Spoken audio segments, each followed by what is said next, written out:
Hello friends, welcome back to my YouTube channel. Today we are here to discuss the part 2 of Joule's law of heating as I have promised to you earlier.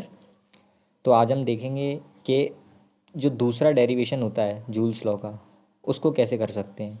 देखिए वैसे तो आप दोनों में से कोई भी जो है यूज़ कर सकते हैं, दोनों में फार्मूला जो है सेम ही आने वाला है, लेकिन आपको जो कंसेप्ट क्लैरिटी मिलेगी वो इस वाले फार्मूले से ज़्यादा मिलेगी। ठीक है, चलिए तो without wasting the time let's start the video.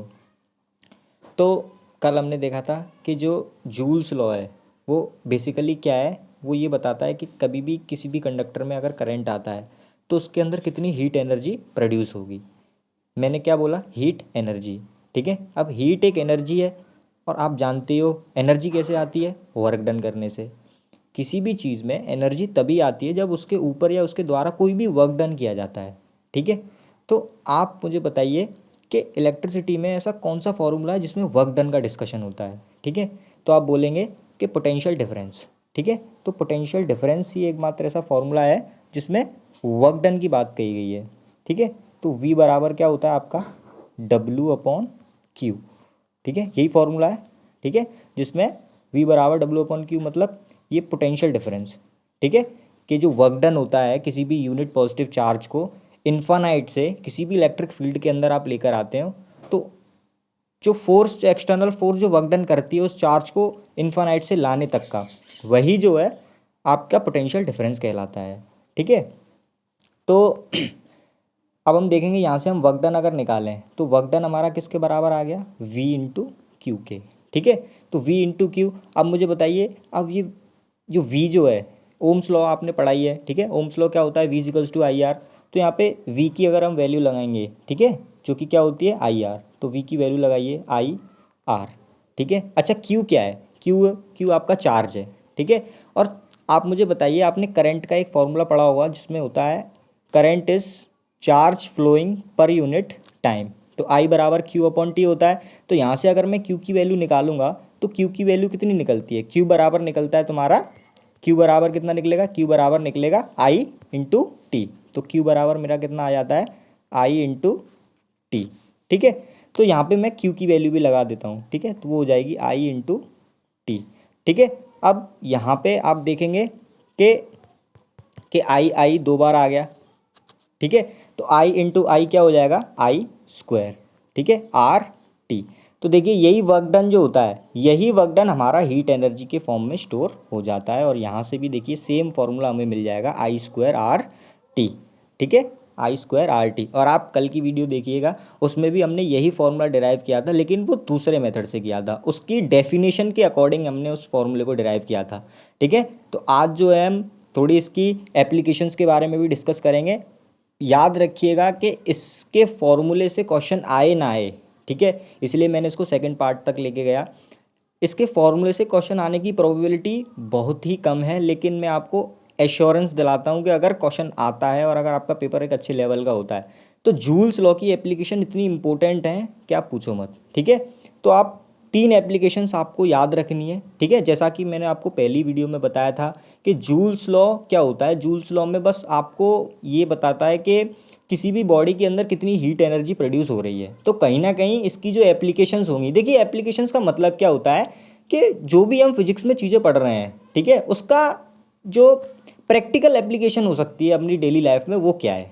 ठीक है, जैसे आप देखिए कि ये जूल्स लॉ है। अब जूल्स लॉ किसी भी अप्लायंस में जो हीट प्रोड्यूस होती है करंट की वजह से, वो हमें जूल्स लॉ बताता है। तो जूल्स लॉ में सारी जो भी एप्लीकेशन होगी वो सब उसी चीज़ों पे बेस्ड होगी जिसमें करंट आने से हीट प्रोड्यूस होती हो। ठीक है, तो अब आप खुद भी, मैंने कल भी आपको जब वीडियो की स्टार्टिंग में कुछ एग्जांपल्स दिए थे और वही चीज़ें देखिए यहाँ पे लिखी हुई हैं। ठीक है, और ये आए हुए क्वेश्चंस हैं, ये मैंने जो क्वेश्चन उठाया है ये रिपीटेड क्वेश्चन है, बहुत बार पूछा गया है। ठीक है, what are common applications of Joule's law? तो इसकी पहली एप्लीकेशन क्या है? Filament used in bulbs works on Joule's law. तो आप देख सकते हो कि जो भी फिलामेंट होते हैं, फिलामेंट जानते हो? देखिए एक और इंपॉर्टेंट क्वेश्चन यहाँ से बन जाता है कि फिलामेंट जो होता है बल्ब का, ठीक है, वो किस मेटल का बना होता है। ठीक है, आप मुझे कमेंट करके बताएंगे कि बल्ब का फिलामेंट किस मेटल का बना होता है और इसका रेजिस्टेंस हाई होता है या लो होता है। ठीक है, चलिए, तो फिलामेंट जो होता है बल्ब का वो भी जूल्स लॉ ऑफ हीटिंग पे ही काम करता है। ठीक है, समझ में आई? और आप मेरे क्वेश्चन को याद रखना, उसका आंसर आप मुझे कमेंट में दीजिएगा। Second point, the working of electric fuse is based on Joule's law. जो भी हमारे इलेक्ट्रिक फ्यूज़ होते हैं, ठीक है, electric fuse in the sense, आप देखिए आजकल तो देखिए एमसीबीज चल गई हैं, मिनिएचर सर्किट ब्रेकर।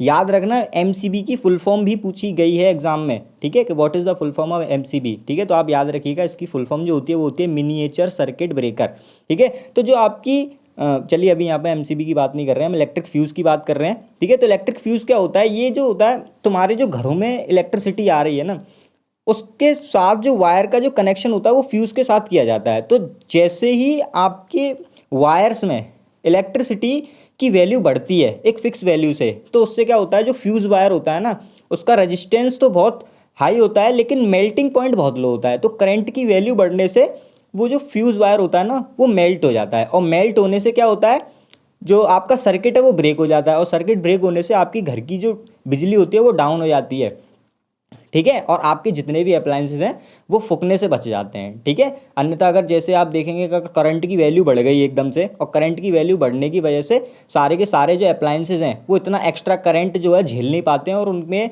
कोई ना कोई फॉल्ट वगैरह जैसा हो जाता है, ठीक है। तो आजकल तो देखिए एमसीबीज चल गई हैं, ऐसी कोई प्रॉब्लम आती नहीं है, लेकिन फ्यूज़ भी एक अच्छी एप्लीकेशन है जूल्स लॉ ऑफ हीटिंग की।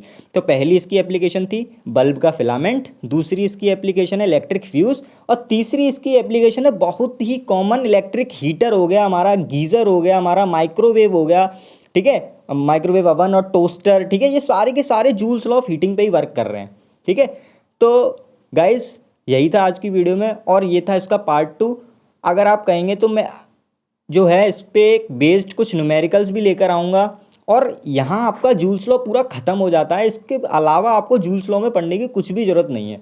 अगर आप चाहते हो कि मैं इस पर कुछ बेस्ड जो है न्यूमेरिकल्स भी आपको कराऊँ, तो आप जो है कमेंट में मुझे बताइएगा, ठीक है। मुझे नहीं पता 10th के कितने बच्चों तक ये वीडियो पहुँच पा रही है या नहीं पहुँच पा रही है, लेकिन मैं आपको एश्योरिटी ये दे सकता हूँ कि आप जो है इन वीडियोज़ को देख देख के ही मैं आपको जो है बता सकता हूँ कि बहुत सारी ऐसी चीज़ें हैं जो आपकी अभी कंप्लीट नहीं हुई हैं, लेकिन वो इन शॉर्ट वीडियो से शायद आपको जो है कुछ मदद मिले। आप जो है क्या कहते हैं अपने आप को खुद भी इम्प्रूव कर सकते हैं इन वीडियोस को देखने के बाद, और प्रैक्टिस कीजिए, और बोर्ड्स आने ही वाले हैं, ठीक है। बेस्ट ऑफ लक, और कमेंट कीजिएगा आपको अगले किस टॉपिक पे वीडियो चाहिए। आज के लिए इतना ही, ठीक है।